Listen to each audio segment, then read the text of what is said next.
Hola, saludos cordiales, bienvenidos a nuestra lectura bíblica. Qué bendición poder compartir con ustedes este tiempo. Hoy nuestro día número 38 de nuestra lectura.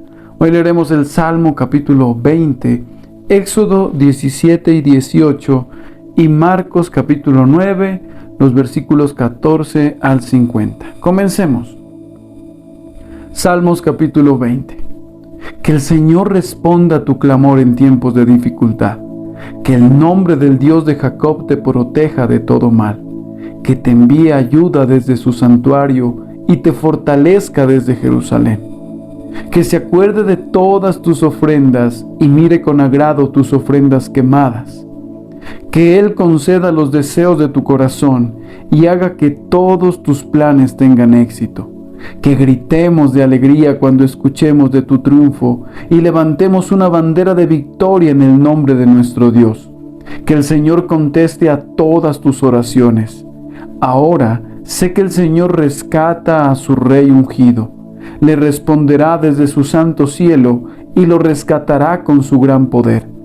Algunas naciones se jactan de sus caballos y sus carros de guerra, pero nosotros nos jactamos en el nombre del Señor nuestro Dios. Esas naciones se derrumbarán y caerán, pero nosotros nos levantaremos y estaremos firmes. Da la victoria a nuestro Rey, oh Señor. Responde a nuestro grito de auxilio. Éxodo capítulo 17. Por orden del Señor, toda la comunidad de Israel partió del desierto de Sin y anduvo de un lugar a otro. Finalmente acamparon en Refidim, pero allí no había agua para que el pueblo bebiera. Así que el pueblo volvió a quejarse contra Moisés. «¡Danos agua para beber!», reclamaron. «¡Cállense!», respondió Moisés. «¿Por qué se quejan contra mí? ¿Por qué ponen a prueba al Señor?». Pero ellos, atormentados por la sed, siguieron discutiendo con Moisés. «¿Por qué nos sacaste de Egipto? ¿Quieres matarnos de sed a nosotros, a nuestros hijos y a nuestros animales?». Entonces Moisés clamó al Señor: «¿Qué hago con este pueblo? Están a punto de apedrearme». El Señor le dijo a Moisés: «Pasa por delante del pueblo, toma tu vara, la que usaste para golpear las aguas del Nilo, y llama a algunos ancianos de Israel para que te acompañen. Yo me pararé frente a ti sobre la roca, en el monte Sinaí. Golpea la roca y saldrá agua a chorros. Entonces el pueblo podrá beber». Así que Moisés golpeó la roca como se le indicó, y el agua brotó a chorros a la vista de los ancianos. Entonces Moisés llamó a aquel lugar Masa, que significa prueba, y Meriba, que significa discusión, porque el pueblo de Israel discutió con Moisés y puso a prueba al Señor diciendo: ¿está o no el Señor aquí con nosotros? Mientras el pueblo de Israel aún se encontraba en Refidim, los guerreros de Amalec lo atacaron. Así que Moisés le ordenó a Josué: «Escoge algunos hombres para salir a pelear contra el ejército de Amalec. Mañana yo estaré en la cima de la colina sosteniendo la vara de Dios en mi mano». Josué hizo lo que Moisés le ordenó y peleó contra el ejército de Amalec. Entretanto Moisés, Aarón y Hur subieron a la cima de una colina cercana. Mientras Moisés sostenía en alto la vara en su mano, los israelitas vencían, pero cuando él bajaba la mano, dominaban los amalecitas. Pronto se le cansaron tanto los brazos que ya no podía sostenerlos en alto. Así que Aarón y Hur le pusieron una piedra a Moisés para que se sentara. Luego separaron a cada lado de Moisés y le sostuvieron las manos en alto. Así, sus manos se mantuvieron firmes hasta la puesta del sol. Como resultado, Josué aplastó al ejército de Amalec en la batalla. Después de la victoria, el Señor dio a Moisés las siguientes instrucciones: escribe esto en un rollo para que sea un recuerdo perpetuo, y léelo en voz alta a Josué. yo borraré por completo la memoria de Amalec de debajo del cielo. Entonces Moisés edificó un altar en ese lugar y lo llamó Yahvé-Nissi, que significa el Señor es mi estandarte. Dijo: por cuanto han levantado su puño contra el trono del Señor, ahora el Señor estará en guerra con Amalec de generación en generación. Éxodo capítulo 18. Jetro, el suegro de Moisés y sacerdote de Madián, se enteró de todo lo que Dios había hecho por Moisés y por su pueblo, los israelitas, y oyó particularmente cómo el Señor los había sacado de Egipto. Anteriormente, Moisés había enviado a su esposa Séfora y a sus 2 hijos de regreso a casa de Jetro, y él los había hospedado. El primer hijo de Moisés se llamaba Gerson, porque cuando el niño nació, Moisés dijo: he sido un extranjero en tierra extraña. A su segundo hijo lo llamó Eliezer, porque dijo: el Dios de mis antepasados me ayudó y me rescató de la espada del faraón. Así que Jetro, el suegro de Moisés, fue a visitarlo al desierto y llevó consigo a la esposa y a los 2 hijos de Moisés. Llegaron cuando Moisés y el pueblo acampaban cerca del monte de Dios. Jetro le había enviado un mensaje a Moisés para avisarle: yo, tu suegro Jetro, vengo a verte, junto con tu esposa y tus 2 hijos. Entonces Moisés salió a recibir a su suegro, se inclinó ante él y le dio un beso. Luego de preguntarse el uno al otro cómo les iba, entraron en la carpa de Moisés. Moisés le contó a su suegro todo lo que el Señor había hecho al faraón y a los egipcios a favor de Israel. También le habló de todas las privaciones que habían sufrido a lo largo del camino y de cómo el Señor había librado a su pueblo de las dificultades. Jetro se alegró mucho al oír de todo el bien que el Señor había hecho por Israel al rescatarlo de las manos de los egipcios. «Alabado sea el Señor», exclamó Jetro, «pues los rescató de los egipcios y del faraón. Así es, rescató a Israel del poder de Egipto. Ahora sé que el Señor es más grande que todos los demás dioses, porque rescató a su pueblo de la opresión de los egipcios arrogantes».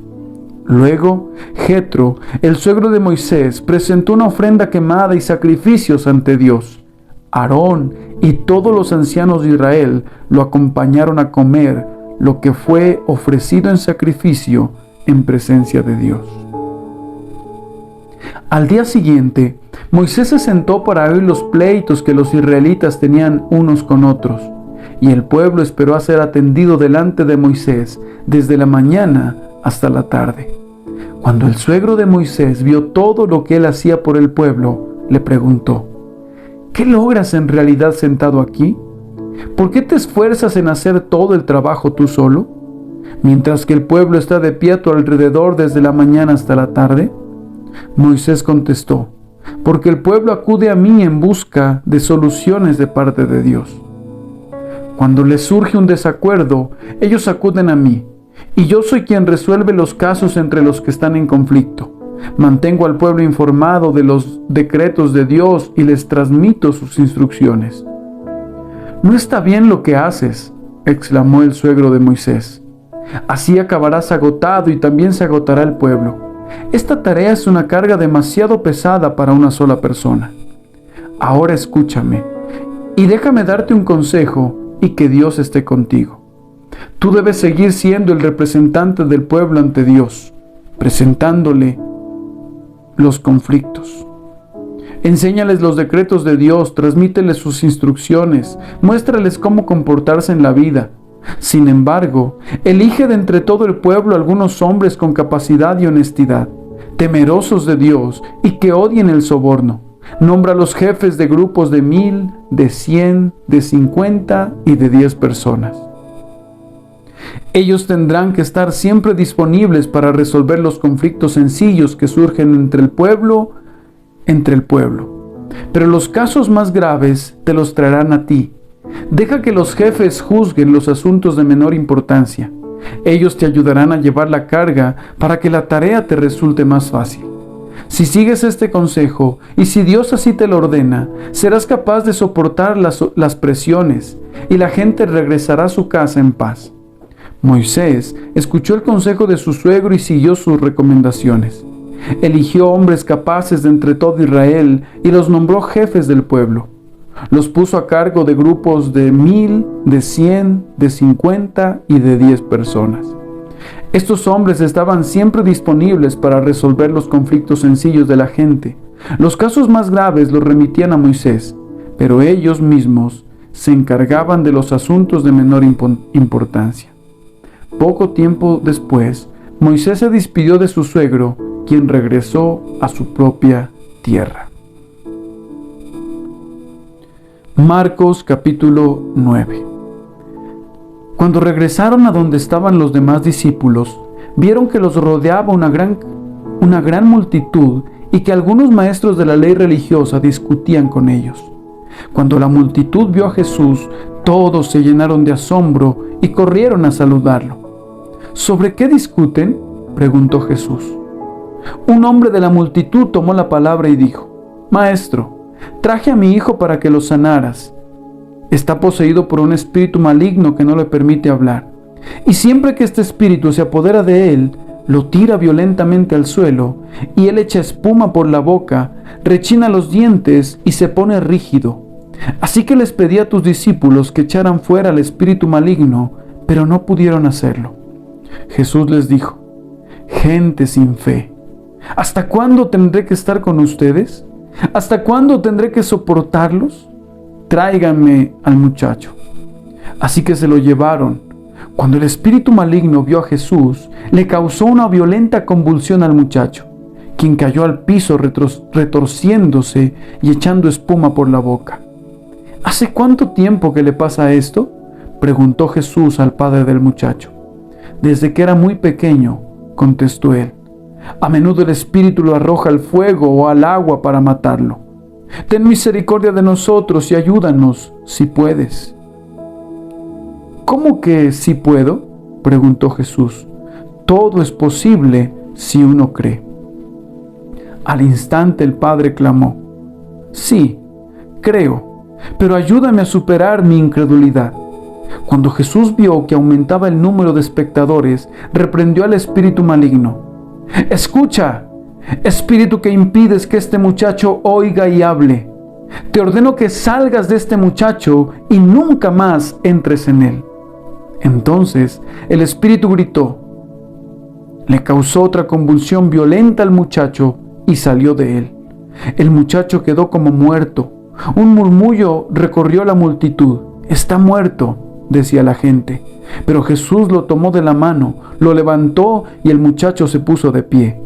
Más tarde, cuando Jesús quedó a solas en la casa con sus discípulos, ellos le preguntaron: ¿por qué nosotros no pudimos expulsar este espíritu maligno? Jesús contestó: esa clase solo puede ser expulsada con oración.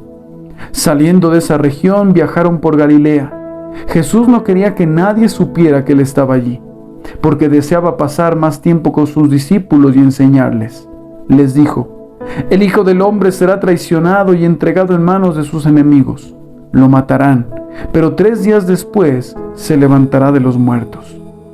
Ellos no entendieron lo que quería decir, sin embargo, tenían miedo de preguntarle. Después de llegar a Capernaum e instalarse en una casa, Jesús preguntó a sus discípulos: ¿qué venían conversando en el camino?